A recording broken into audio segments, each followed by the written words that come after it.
I stepped into the living room and felt my stomach drop. My brother Cameron was grinning, holding a thick folder like it was a trophy. Mom sat on the couch trembling, her hands twisted together. Dad stood by the window, confusion written all over his face. That's when I saw it. My name on documents scattered across the coffee table. My heart started pounding so hard I thought everyone could hear it. "What's going on?" I asked, even though something deep inside already knew the answer was terrible. Cameron turned to me, that same smirk he'd worn since childhood, the one that always meant trouble. "Oh, Olivia, perfect timing," he said smoothly. "I was just explaining to Mom and Dad how you've been helping me with some financial matters." My name had been weaponized. $100,000. Stolen. All of it supposedly in my name, supposedly with my permission. I forced a smile, even as my mind raced. The battle had begun, and I wasn't going down without a fight. I could feel the weight of this moment settling over me like a heavy blanket. Everything was about to change. I looked at the documents more closely and my blood turned cold. These weren't just any forged documents. These were sophisticated. Cameron had gotten them from somewhere professional. He'd used my social security number, my birth date, my bank account information. This wasn't a spur-of-the-moment crime. This had been planned carefully and executed deliberately over months. My innocent brother had become a criminal mastermind, and the worst part was that he was using me as his shield. I drove home in silence, my hands gripping the steering wheel too tight. Everything Cameron had said kept replaying in my head. Every word, every glance, every tiny movement of his face. In my apartment alone finally I let myself breathe.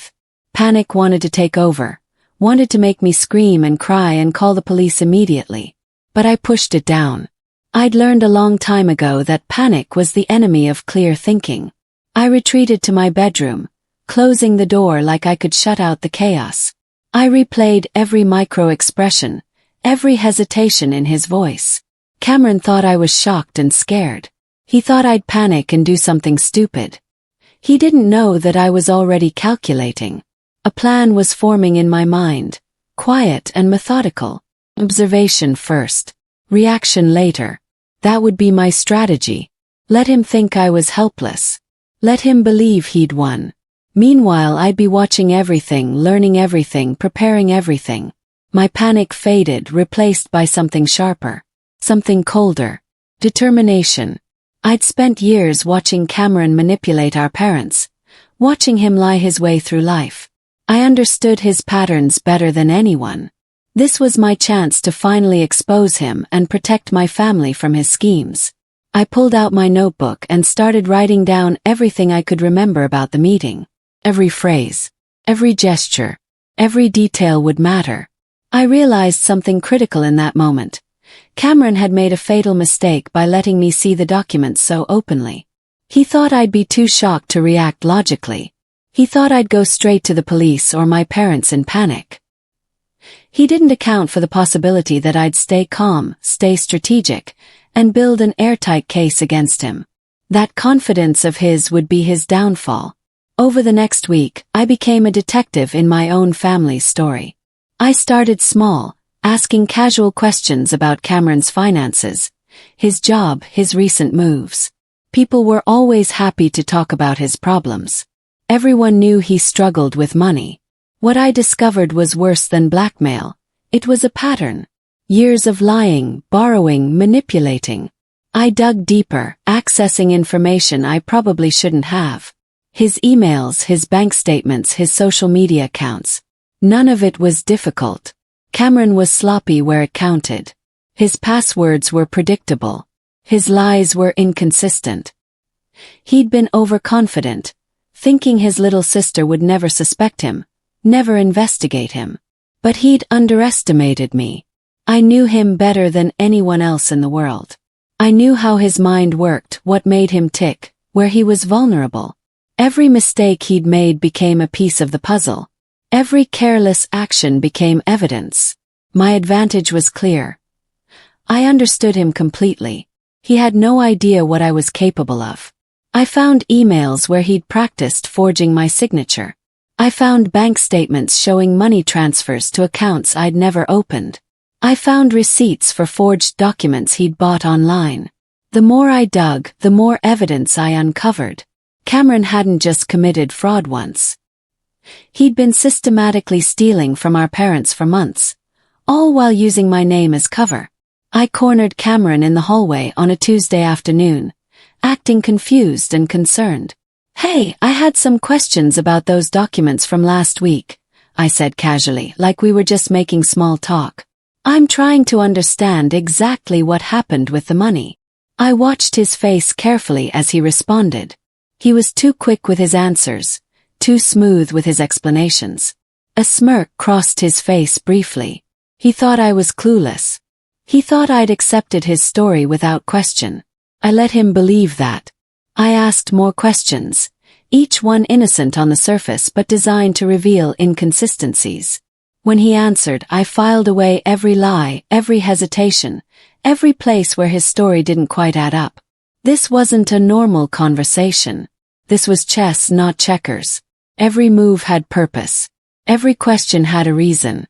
I nodded along, thanked him for explaining, and left him feeling confident and untouchable. He had no idea I was cataloging everything. No idea that his own words were becoming weapons I'd use against him later. Perfect. I was learning that the best investigators were the ones who pretended to be simple-minded. Cameron was falling for it completely. He actually believed I was too naive to catch him. The family meeting was tense. We sat around Mom and Dad's dining table, all four of us.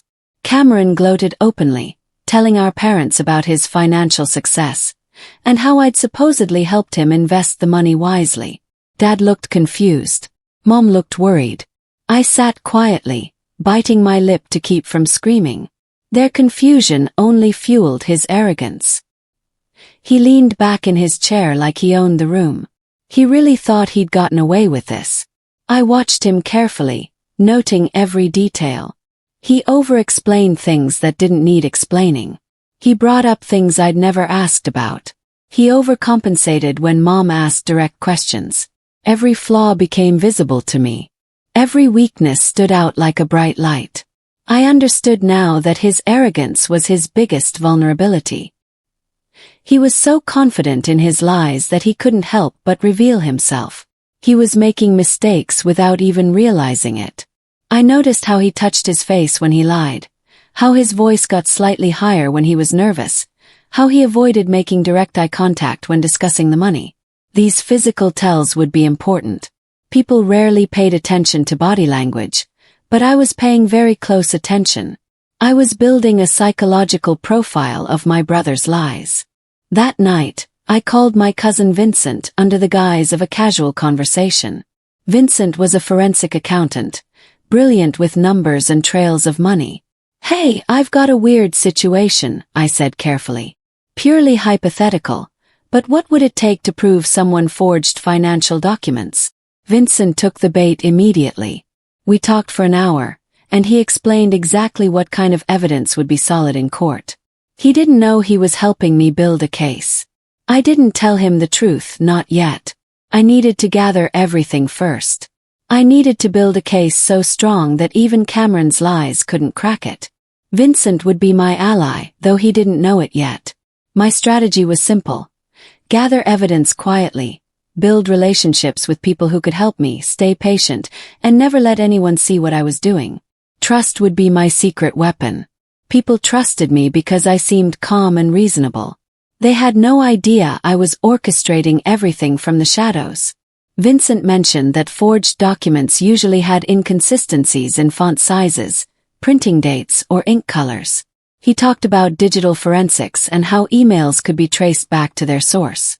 I took mental notes of everything, already thinking about how I could use this information. 2 weeks later, Cameron bragged to our family friend Tyler about how clever he'd been. He didn't know I'd overheard. He left digital proof, a careless email to Tyler explaining the whole scheme, joking about how easy it had been to forge my signature. I screenshotted everything. I cataloged it carefully, organized it with dates and times. One tiny mistake could unravel everything he'd built. That's all I needed. Just one solid piece of evidence that proved his guilt beyond any doubt. I had it now. I saved the screenshots in 3 different places. Cloud storage. External hard drive. My phone. I even printed copies and hid them in my apartment. Cameron had made a critical error. He'd become too comfortable, too confident that he'd won. He hadn't counted on his little sister being smart enough to catch him. The email was like gold to me. He'd actually written out his entire plan in casual, joking language. He'd explained how he'd practiced my signature for hours. He'd mentioned the specific dates when he'd forged documents. He'd even joked about what he'd buy with the stolen money. This wasn't circumstantial evidence. This was Cameron admitting to everything in his own handwriting, in his own words. Dad mentioned casually at dinner that he was thinking about involving the authorities. My heart raced with excitement as I watched Cameron's reaction. For just a fraction of a second, his composure cracked. He panicked slightly, his hand trembling as he reached for his water glass. I could see the fear in his eyes. The stakes were rising. This was the moment I'd been waiting for. Timing was everything. I couldn't reveal what I knew too early. I had to wait for exactly the right moment, when the pressure was highest, when he was most vulnerable. I watched him sweat from the shadows, barely able to contain my racing heartbeat. It would all come out soon. I could see the internal panic playing out across his face. He was calculating his options, trying to figure out if our parents really would go to the police. He didn't know that I was timing everything perfectly, waiting for the exact second when he'd be most exposed and most unable to recover. The fear in his eyes was like fuel for my determination. I started leaving subtle reminders for Mom. I'd accidentally mentioned things in conversations, leaving notes around the house that guided her questions. Each nudge tightened the web around Cameron without him noticing. I'd mention financial red flags. I'd ask innocent questions that made her think more carefully about his story. I'd suggest she look at certain documents more closely. Nothing obvious. Nothing that would tip him off. Just small nudges that made her increasingly suspicious. Mom started asking more questions herself. Cameron had to work harder to maintain his lies. The pressure was building and he could feel it. I remained invisible, orchestrating everything from the background. I left a post-it note on the kitchen counter. Mom, did Cameron ever explain why those bank transfers happened on dates when he said he was out of town? I accidentally forwarded her an email with highlighted sections of suspicious transactions. I'd mentioned casually in conversation how odd it was that the documents had different formatting. Each action was small enough to seem innocent, but together they created a narrative of suspicion that Cameron couldn't control.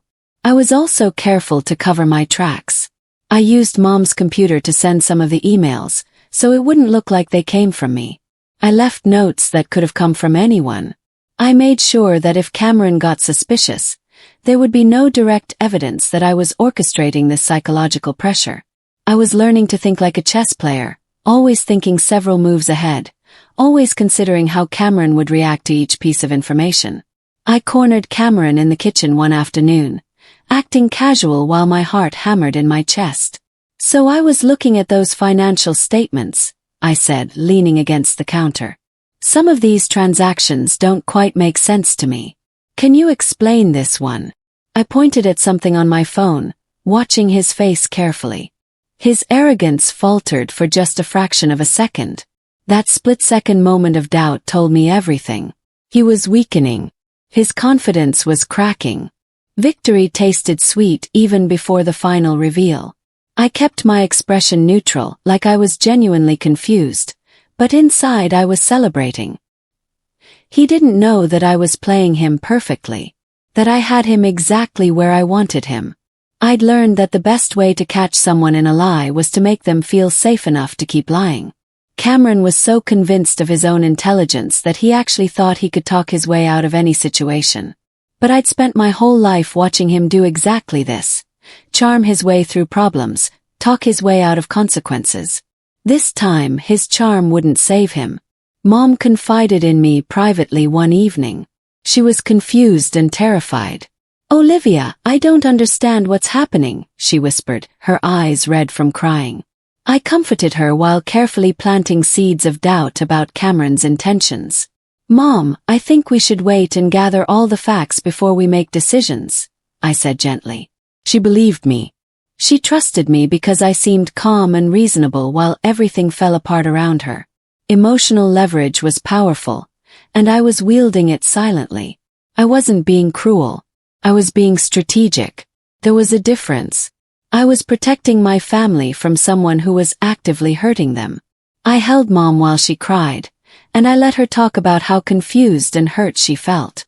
I listened carefully to what she said, gathering information about what Cameron had told her, what lies he'd fed her. I was being sympathetic and supportive while simultaneously gathering intelligence. It felt manipulative, but I justified it by reminding myself that I was trying to protect her from a predator. Cameron had been systematically lying to both our parents for months. He'd stolen their money and used my identity. This wasn't about being nice. This was about justice. For weeks, I tracked Cameron's movements. I noted his patterns, his overconfidence, his vulnerabilities. I watched which lies he repeated and which ones he changed. I observed who he trusted and who he avoided. Each minor slip added another piece to the puzzle. I documented everything in a private journal hidden in my closet. Cameron thought I was passive, sitting on the sidelines while everything happened. He didn't know I was being methodical. He didn't know that every conversation, every observation, every detail was part of my plan. I was patient. That was my superpower. While he was arrogant and rushed, I was calm and deliberate.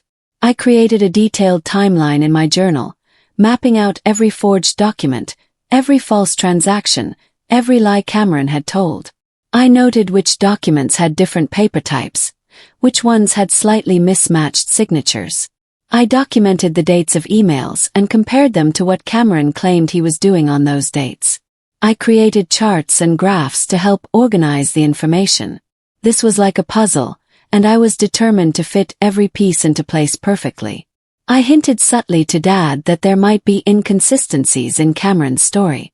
"Dad, I'm sure Cameron explained everything perfectly," I said carefully, "but some of these numbers just don't add up. Maybe we should have an accountant review everything. Just to be safe." Dad became curious. He started asking his own questions. Cameron grew nervous, unaware that I was orchestrating his unraveling from every direction.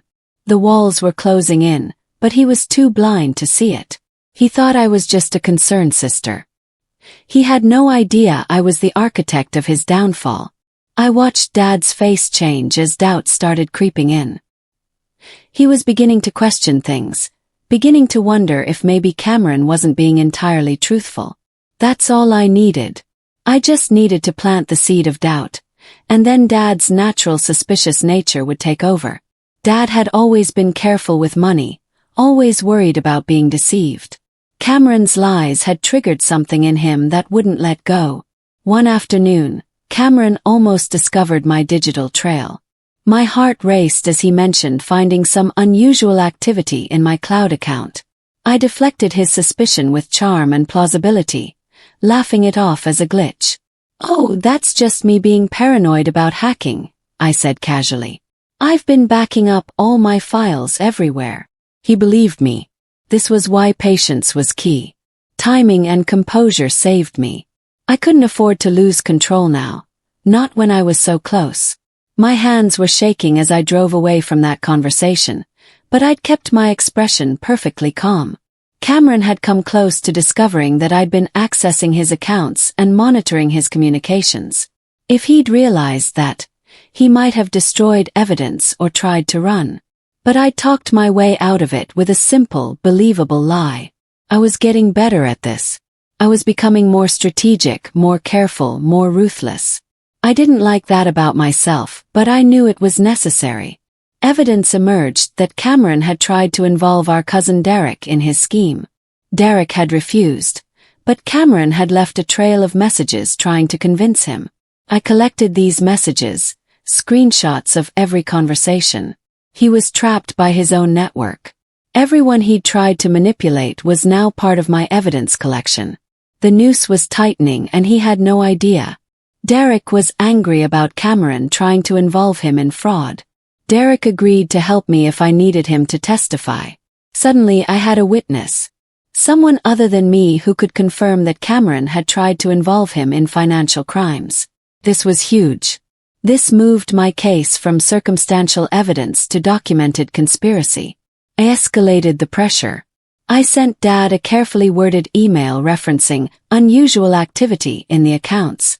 I attached some of the financial documents that showed inconsistencies. Dad immediately called Cameron, asking for explanations. Cameron reacted defensively, exactly as I'd predicted. His anxiety cracked his composure. He became visibly paranoid, checking his phone constantly, jumping at shadows. The pressure was working. He was falling apart, and nobody but me could see exactly how much. I watched Cameron fall apart over the next few days. He stopped showering regularly. He lost weight. His hands shook when he held things. He was coming apart at the seams, and the best part was that nobody seemed to know why. Nobody could see that I was the one orchestrating his mental breakdown. I felt almost guilty about what I was doing to him, but then I'd remember the forged documents, the stolen money, the way he'd used my name without permission. My guilt would evaporate immediately. I also started noticing something interesting. Dad was beginning to confide in me. He'd ask me questions about the documents, about Cameron's behavior, about what I thought was happening. Dad was starting to see me as an ally, as someone he could trust. This was exactly what I needed. With Dad on my side, with him starting to believe that Cameron was guilty, I had a powerful ally in my corner when the final reveal happened. Cameron tried desperately to manipulate our relative Uncle Brian into defending him. I had recorded proof of this manipulation attempt through saved messages and screenshots. One misstep, one indiscreet message, and the walls would close incompletely. Cameron was running out of options, running out of excuses, running out of time. He was making mistake after mistake now, and each one was another nail in his coffin. I realized that Cameron's greatest weakness was his belief that he could charm his way out of anything. He kept trying to manipulate people, not understanding that his manipulation was exactly what was building evidence against him. Every time he tried to recruit someone to help him, every time he tried to convince someone of his innocence, he was creating digital proof of his deception. He was essentially building the case against himself. At dinner one evening, Mom questioned Cameron openly about specific transactions. He stammered and contradicted himself. I remained calm, letting events unfold naturally. Other family members noticed his discomfort. The first public crack in his armor appeared right there at the dinner table. People were starting to wonder if maybe he wasn't being truthful. The seeds of doubt I'd planted were finally growing into real suspicion. Watching Cameron struggle to answer Mom's questions was satisfying in a way I didn't want to admit. He was caught in his own lies, unable to keep his story straight. He kept changing his explanations, which only made him look more guilty. By the time dinner was over, I could see that everyone at the table believed he was lying. Nobody said it out loud, but the belief was there, hanging in the air like smoke. Cameron lashed out at me privately, thinking no one was watching. He blamed me for everything, accused me of turning the family against him, threatened me. I recorded his confession subtly on my phone. His voice filled with anger and admission. The truth was finally tangible, recorded for anyone to hear. I felt exhilaration rush through me. Vindication was near. Justice was within reach. This was the moment I'd been working toward for months. Cameron screamed at me about how I was ruining his life, how I was being a terrible sister, how I should have just kept quiet. In his rage, he admitted to everything. He admitted to forging documents. He admitted to stealing the money. He admitted to planning to use my identity for more crimes in the future. He said it all, his voice cracking with anger and desperation. I had it all recorded. The most damning confession possible, in his own voice, in his own words. This was the final nail. This was the moment everything changed. I arranged a family review of finances under the guise of casual discussion. I suggested we all sit down together and go over everything to clear up confusion. Cameron believed he was still in control, still confident he could talk his way out of this. Little did he know that every document, every number, every email had been carefully curated for this moment. I'd been organizing and preparing everything for weeks. Everything was ready. I created a presentation on my laptop. I'd organized all the evidence into clear, easy-to-understand sections.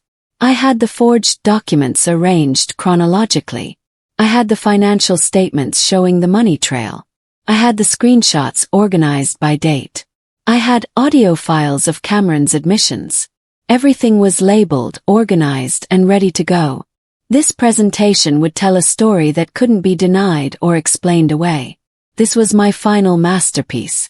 I calmly laid out the evidence to Mom, Dad, and Cameron.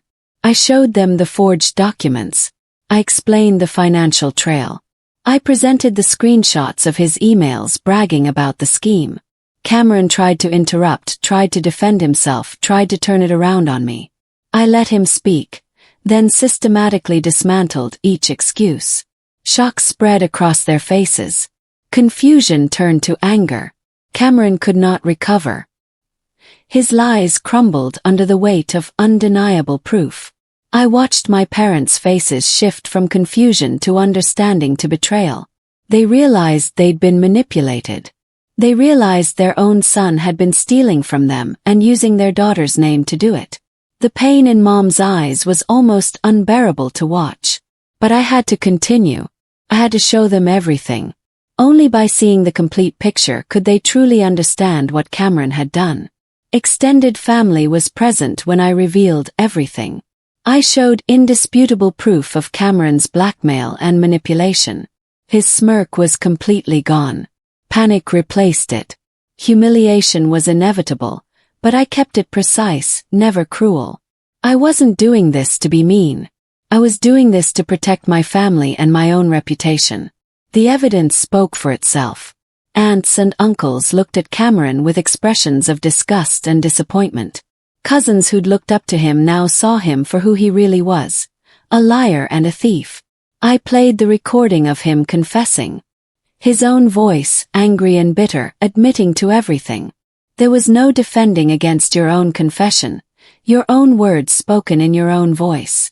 Cameron attempted one final defense, a fabricated story about me manipulating him, about me being the real criminal. Then I played the recording. His own voice, filled with anger and pride, confessing to everything. The table went silent. His arrogance destroyed him. His own words became the weapon that defeated him. There was nothing left to say. Cameron's face went pale. He opened his mouth like he was going to say something, but then closed it again.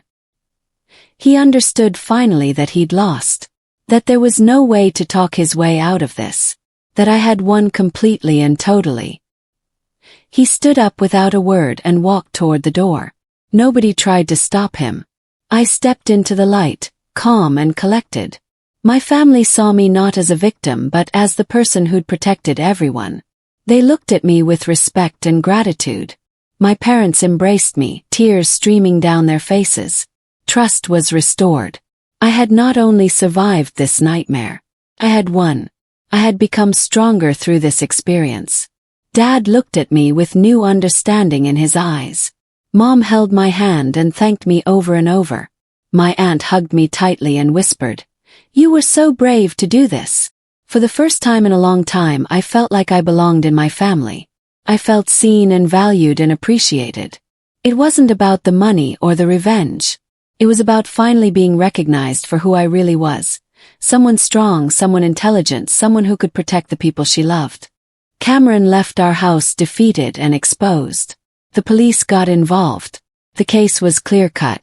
My family embraced me, understanding finally how much I'd sacrificed to protect them. I reflected on everything that had happened.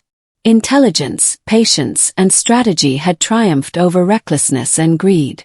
Revenge wasn't about chaos or cruelty. It was about mastery and composure.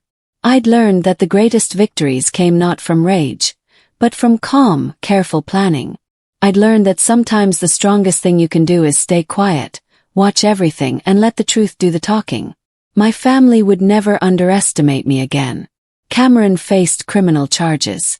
He spent time in jail. Mom and Dad recovered most of the stolen money through the legal process. But more importantly, they learned a valuable lesson about trust and deception. They learned that sometimes people closest to you can hurt you the most. And they learned that their quiet daughter, the one they'd always seen as gentle and soft, was actually someone incredibly strong and capable. I didn't feel triumphant about Cameron's downfall. I felt sad that my own brother had become someone I couldn't trust. But I also felt relieved that my family was finally safe from his schemes. The house felt different after that day. Lighter somehow, like a weight had been lifted. I'd spent months in darkness, carefully planning this exposure. Now I could finally step back into the light, knowing I'd done the right thing, knowing I'd protected the people I loved most. That was worth everything. Years later, I'd think back on this experience and realize it had changed me fundamentally. I'd learned that I was capable of things I never knew possible. I'd learned that I had strength I didn't know existed. I'd learned that protecting people you love sometimes means getting your hands dirty, making difficult choices, and operating in gray areas. I'd learned that justice isn't always comfortable or simple. It requires sacrifice, patience, and an unwillingness to back down when it matters most. My relationship with my family had shifted too. They looked at me differently now. With respect, with gratitude, but also with a little bit of fear if I'm being honest. They'd seen what I was capable of when someone I loved was threatened.